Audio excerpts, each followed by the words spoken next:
All right, hey everybody, I'm Chris with Krāv, and today I'm here with Matt Gerdes of Squirrel, and we've got another quick tip for you guys. This quick tip, we're going to be talking about exits, right? Yeah. And specifically line of flight once you leave the plane, is that right? Precisely. Yeah. What do you have for us, Matt? It's really important for the base or the lead that's leading the formation to fly 30 to 45 degrees off of jump run.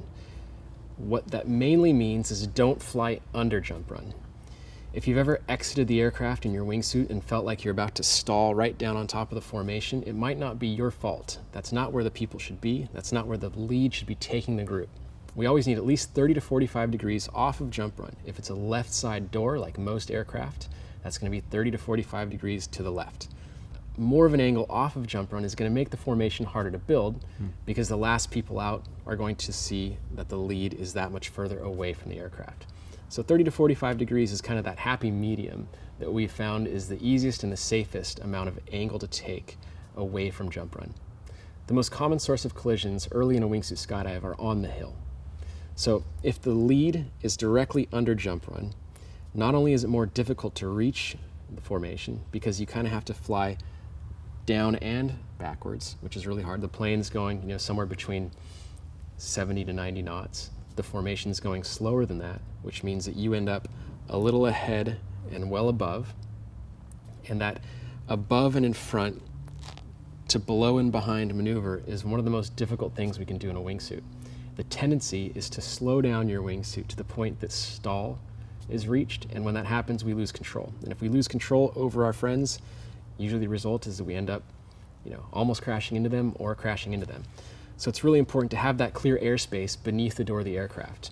Not only is it difficult to approach the formation from that angle, but in the event of an unstable exit, somebody flubs the exit, kicks the door, bangs their rig on the back edge of it, something like that, an out of control exit needs to be above clean air, not above a formation, right? So it's easier and it's safer for the lead to take the group 30 to 45 degrees off of jump run. So as the leader, you're saying directly out of the door. There's really no reason to continue along jump run at any point. We're exiting the door and we're taking that angle more or less immediately. And the lead can maintain an awareness of people coming out of the plane, right? There's no reason to not be navigating and also looking up to watch the group come out, making sure that everybody's exiting safely, that the people are coming in the direction they need to be, and that we're all together. Once the formation's starting to build, the lead's responsibility really is just to fly quietly, which does not involve a lot of looking around.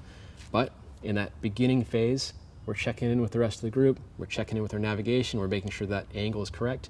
Once everybody's out of the plane, then it's okay to regain the line of flight along jump run, parallel to jump run, or to just resume on navigation. Whatever it was that was planned, now's the time to fly that pattern. But until the formation's built or until the last person's out of the plane, we need to make sure that we're not steering back under the plane to keep everybody safe. So this tip today this is for people who are more experienced because they're organizing and leading these jumps, right? I mean, me as a young wingsuiter, very few jumps. It's really not something I should be doing anyway. Is that correct? It's something you should be aware of. Even if you're in just a two-way formation, whoever's leading you, whoever's acting as base on that jump, needs to take that angle off of jump run. Okay. So if it's your first jump or you're a really beginner wingsuit pilot, it's not necessarily your responsibility, but you should be aware of the fact that whoever's leading you, whoever you're following, needs to be doing that. Okay. It's important even in a two-way. Now, let's say that I'm going to be on a jump with some other people, they're leading the jump, and when I start to exit, I see that they aren't doing that. Yeah. Well, you're faced with a choice in that situation. Okay. You can either get out of the plane hoping that you have an awesome exit, you don't mess it up and you don't crash into anybody, which of course involves some hope, which is usually not the best plan, or you can knock it out of the aircraft or wait, give them some time. I don't know, because it's complicated. That involves a bunch of other questions. Like if you stay in the plane, then now are you a separate group? If you're a separate group, nobody knows about that. Where are you going to open? Where are you going to fly? It just needs to come down to the lead needs to do what the plan is, really. And there's a lot of responsibility in leading a wingsuit jump. The misguided tendency over the past, couple of decades of wingsuit flying is that oftentimes a group will choose the weakest flyer in the bunch to lead the jump because nobody's expecting to go below that person, right? That is just completely insane. So we're mostly past that phase, I think, in wingsuit flying. And the lead should be the strongest flyer in the group. It's the person who's very familiar with the drop zone, who knows they can navigate, who understands exactly where they're going to open and where the group needs to be led to, and who can fly a very stable and quiet base.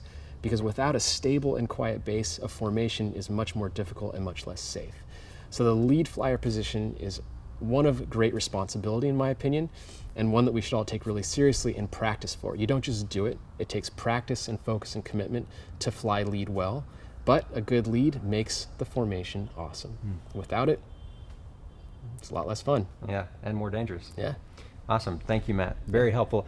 I hope this has been helpful for everybody out there, for all the wingsuiters. And it's going to make us all safer pilots, better skydivers. And if you guys want to learn more about wingsuiting, more of this stuff, we've got a wingsuit course with Matt Gerdes and Val Sobel and Dan Darby. You can go to our website. It's kravetofly.com. We've got a lot of great courses on there covering different topics, different disciplines of skydiving. I think it's going to be a really big benefit to you. You're going to learn a lot of great stuff, be a better flyer. So check it out. It's kravetofly.com, and get back out there and have some fun. Krāv, do more, be better. Thanks, Matt. Sweet.